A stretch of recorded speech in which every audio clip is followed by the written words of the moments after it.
Salut à tous, je suis Serge Branco, ancien lion indomptable, devinez la suite.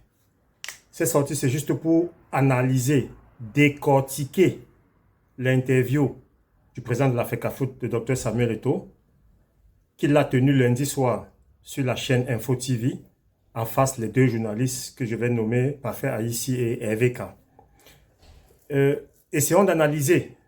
Mon analyse à moi de cette interview est que le président de la FECAFOOT a été vrai, il a été direct, il a été cash.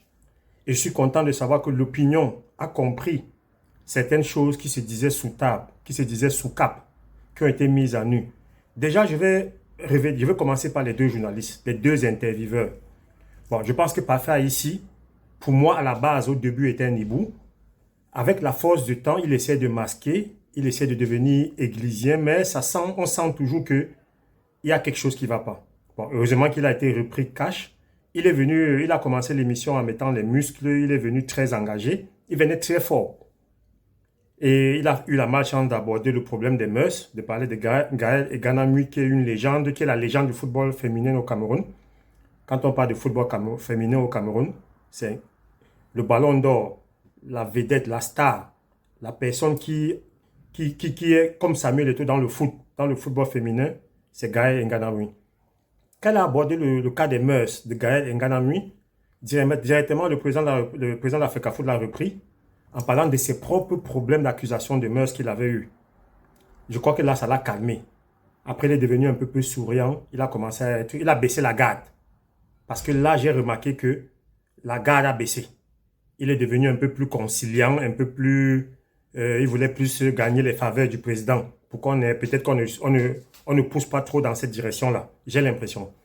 Hervé K, j'aime pas beaucoup. C'est un journaliste très talentueux. C'est un journaliste il a fait ses gammes. Un journaliste sportif. Je me rappelle, j'ai un contentieux avec lui parce que quand il était à Equinox et que j'étais à Bamboutos Football Club de Bouddha en 2018, j'avais des soucis avec le président de Bamboutos, le président malhonnête voyou, le plus grand féman des présidents de club au Cameroun, qui est le président de Bamboutos. Il dit qu'il n'est plus président, mais il est toujours président parce qu'il tient toujours les cordes.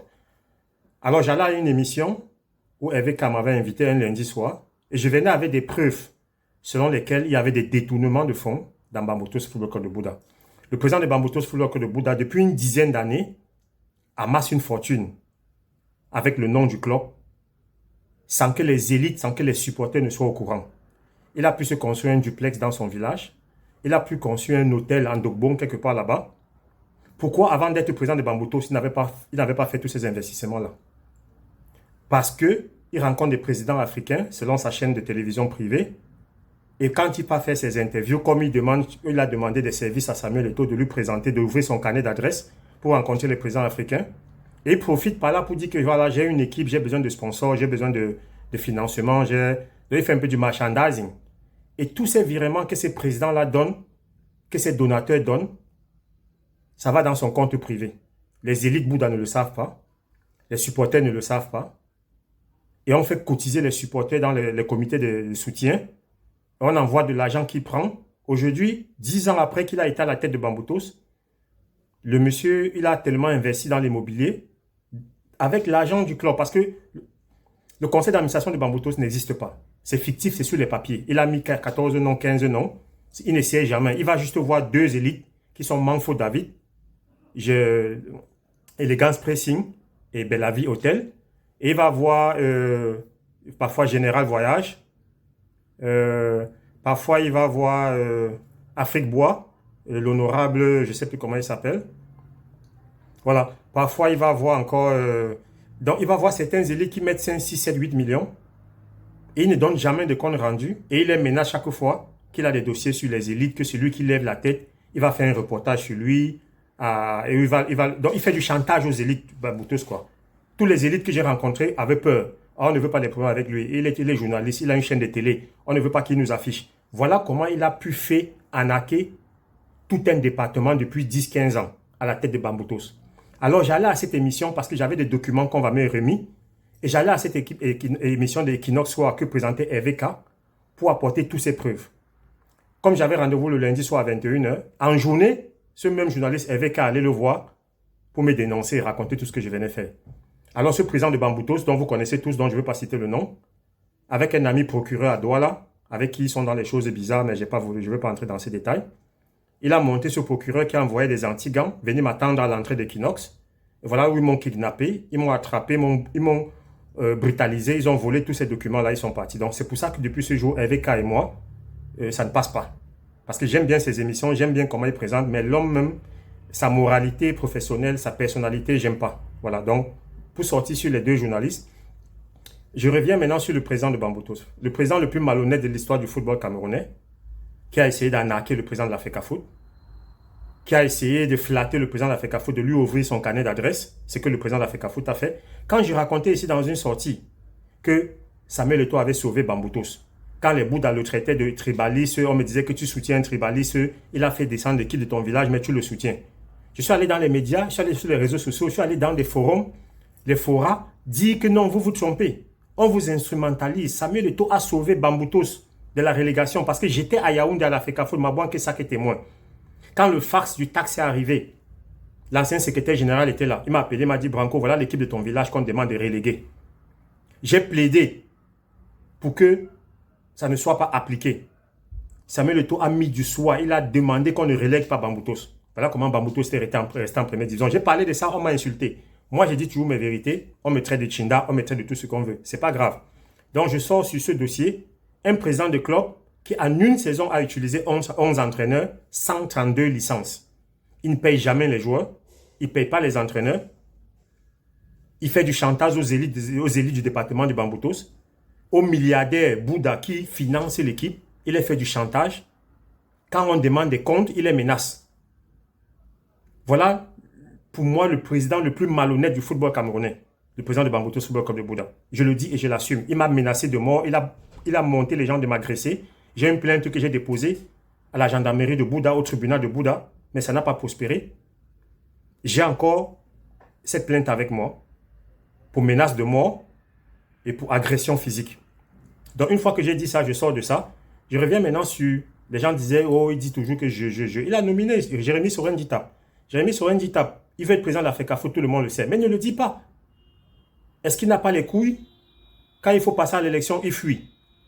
Quand il faut préparer, rencontrer les délégués et tout, je ne sais pas si c'est parce qu'il est radin, parce qu'il ne veut pas dépenser, ou alors c'est parce qu'il veut juste qu'on le mette là, comme ça, là, sans faire des efforts. Il a quel projet? Il a quel carnet d'adresse?